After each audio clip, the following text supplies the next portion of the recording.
Hello guys, this is onlyabidoang and today I am going to show you features you might not know in the newest game pack for The Sims 4 Realm of Magic. These features that I will showcase might be helpful or interesting to you. Now let's just get straight to the features, shall we? Spellcasters, which is the new occult here, has this unique need called Spellcaster Charge, depicted by this crystal ball icon. This is unlike the usual mana type of needs like what vampires and mermaids use. This need starts out empty, but if you use any kinds of magic, the need will actually start to fill up. There are several levels on how much the need is filled, from regular, charged, overcharged, to dangerously overcharged. The more it fills, the more powerful your spells will result, but the easier it'll fail and the easier you'll get curses. You can reduce discharge need by not doing any magic or by obtaining this discharge spellcaster perks which lets you empty them immediately, though there will be a cooldown before you can use it again.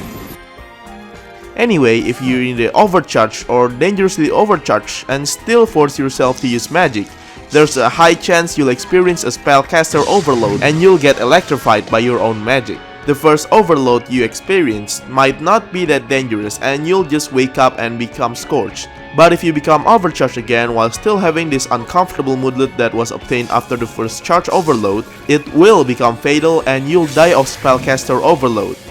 Oh yeah, and when a spellcaster dies of any cause, they will have this cool looking urn or tombstone. The ghosts of those who died because of this cause will have a shining light bursting through their chest and still become a spellcaster.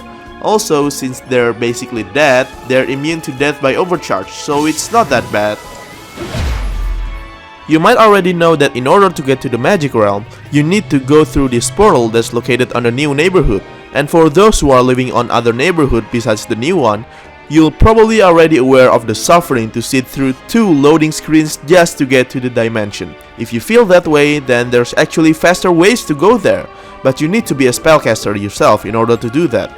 There are 2 ways. First is by using this object called Glimmerstone.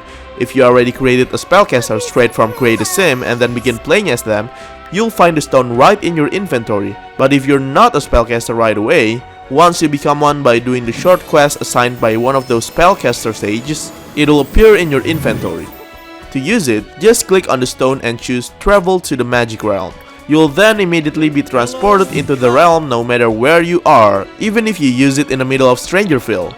Alright, so wait a second, does the official Magic Realm hub always look this ugly? Oh man, I don't like the way it looks. Be right back, gonna find a better alternative in the gallery. Now that's far better. Anyway, you can also destroy this stone if you wanna remove it from your inventory. But don't worry, you can always obtain them back by talking to one of the sages. The other method is by learning this practical type spell called Homewardial, which can be learned once you reach the master rank. It works the same as Glimmerstone and you'll immediately be transported there, but since it's a spell, there's a chance it'll fail and you'll arrive there wearing a towel instead.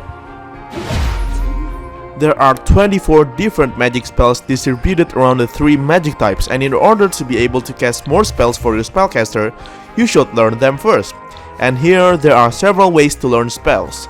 First off, you can learn any spells just by doing the practice magic self-interaction. You can practice one of the 3 types of magic types and your sim will then practice casting spells for a while. Once finished, your sim will gain any random spells from the corresponding magic types. Keep in mind that all spells requires you to be in certain ranks. The other way to learn more spells is by talking directly to one of the 3 sages of magic types. They will... wait a minute. Why are 2 of the sages look nothing alike from the one shown in the trailer? They look worse in fact. Alright, just a second. Now that's much better. So these sages will have these symbols floating above them, representing their types of magic school. So if someone asks the Sage of Mischief Magic for example, they can teach you new mischief spells, but you need to have a good relationship with them to be able to learn from them. Once you have enough relationship, they will then teach you and you'll learn a random eligible spell from the corresponding magic type immediately. You cannot ask the same sage again until the cooldown finished for around a day. The third way is by winning a magic duel. You can challenge other spellcasters to duel for knowledge. If you win the duel, you learn a new random spell, but if you lose, no new spells will be learned. The fourth is by reading spell tomes. You can buy them from one of the shops in Caster's Alley. The tomes that are sold here will change every day, so keep an eye out for them. If your rank for the spell is eligible, you can read the tome. It will take a while for your sim to finish, and once done, you'll learn the new spells. You can also obtain random tomes for free by clicking on any bookcase in the Magic HQ and choose Search for Tomes. Your sim will then browse on the bookcase, and after some time, you'll obtain a random tome. You can then do this interaction again after the cooldown has ended. This pack also introduces familiars, which is a small pet that will follow you around and will help your journey in becoming an experienced spellcaster.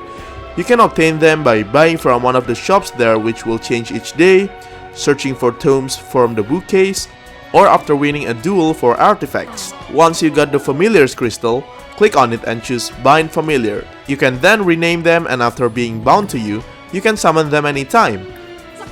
Summoned familiars will then follow your sims everywhere they go. And when I say everywhere, I mean everywhere. There are 11 types of familiars with different rarity each. The rarer they are, the harder you'll find them and the more expensive they are in the shops. They will also make your sim's magic more potent when summoned and can occasionally comment on your sim when doing something magical. Each of them has unique comments for different occasions. One more amazing ability from them is when your sim dies while they are being summoned, they will revive you back from the dead immediately. Though this will have a long cooldown after being used once, so don't expect another free life anytime. And yeah, that's pretty much what they can do. I really expected them to act like how small pets did from previous games and thought maybe you can at least socialize or play with them, but I was wrong unfortunately. Still around the topics of familiars, if you also have Cats and Dogs expansion pack, you can actually turn your cats and dogs into similar magical familiars. Just click on them, choose the magic category, and choose Bind Familiar. Now whenever your sim summons them, they will then be teleported near their owner wherever they are. Once summoned, they will have this colorful, sparkling visual effect around them.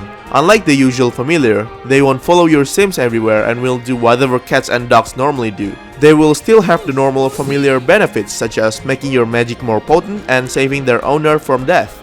They can also comment on your sim's magical doing from time to time.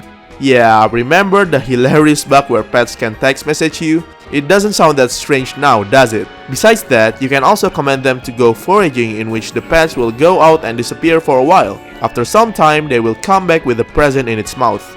If you open it, you will receive random magical goods. You're not always that safe when you did something wrong after doing magic. Besides dying from magic overload like I've already told before, your sims can also be inflicted with curses.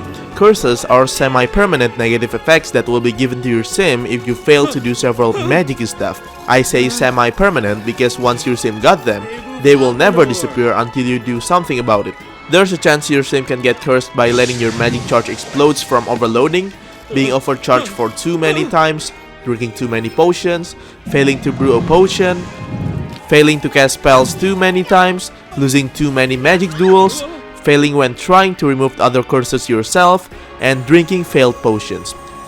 You can remove curses by successfully casting the Decursify spell on your sims or drinking the Curse Cleansing potion that you can brew by yourself, buy from the potion shop if it's in stock, or buy from the reward store for 500 points. There are 9 types of curses that you can get, and sims can get a maximum of 3 curses at once. There are Curse of Awkward Embraces, where the sim will always try to awkwardly hug someone, though for some reason most of them will have a positive reaction, so it's not that bad. Curse of Infectious Laughter, where they will start laughing for a while occasionally and people nearby will also laugh. Curse of Scrambled Spells, where when casting a spell, it can sometimes have a random powerful effect. Curse of Uncleansable Stench, where you'll occasionally sweat and have your hygiene always be low that even showering won't help. Curse of Uncontrollable Charge, where doing magic will increase your charge even more. Curse of Unwarranted Hostility, where everyone will try to be mean and fight you. Curse of the Duelist, where it's harder to win magic duels and gain its rewards. Curse of Repulsiveness, where sims will have this horrid appearance for 3 hours from time to time, causing others to always reject your social interaction and even puke from seeing you. And Curse of the Night Wraith, where your energy need will stay being low, you'll never be able to sleep, and at night, this terrifying Night Wraith will come to your lot to scare and chase you around for some time before leaving. You might notice that in the magic realm, one of the means of transportation here is by going through this portal where you'll be transported to the other ends of the portal. What if I told you that you can actually get this portal and use it yourself? Yep, but you need to use cheats first to make it possible. First, press Ctrl plus Shift plus C to activate the cheat bar and type in testing cheats on first. Then press enter. After that, put in this other cheat, bb.show hidden objects. Now go to buy mode and search for the keyword portal and then choose the highest option. You can now use these portals to your heart's content. There's also the portal that immediately transports you to the magic realm. So for the transportation portal, there are 3 types of portal with a pair each, portal exit and portal entrance, and both of them will connect if the portals are on the same type. Sims will just go through the portal automatically if using it is the fastest route of reaching the destination. You can also place more than 2 of the same portal type because the exit and entrance is basically the same and they will all just connect. You can even place all portal entrance without exits and they will still work just fine. I also tried making this contraption with different types of portals and it ends up looking like one of those cartoon scenes. You might already encounter these cauldrons that can be used to make potions. Besides for making potions, cauldrons can actually be used both by spellcasters and non-spellcasters alike to cook food. After you're done cooking, you can grab the serving straight from the cauldron for you to feast on.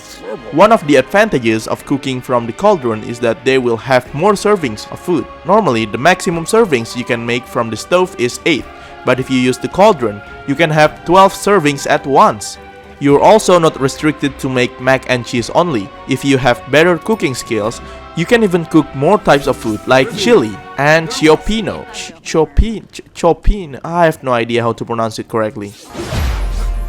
So your sim has become a spellcaster, whether by creating from Create a Sim directly or by doing a special quest after talking to one of the sages.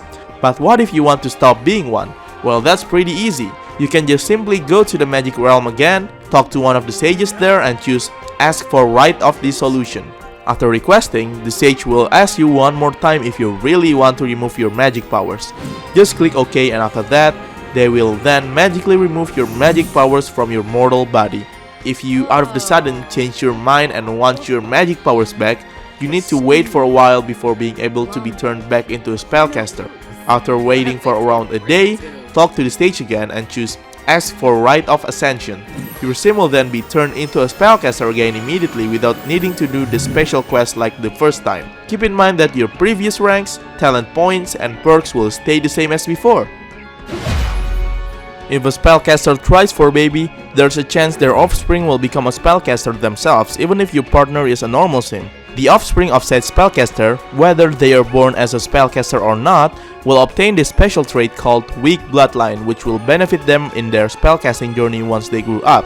If a spellcaster sim with this trait grows up to adult and tries for a baby with someone else, their child will now have another unique trait called Strong Bloodline.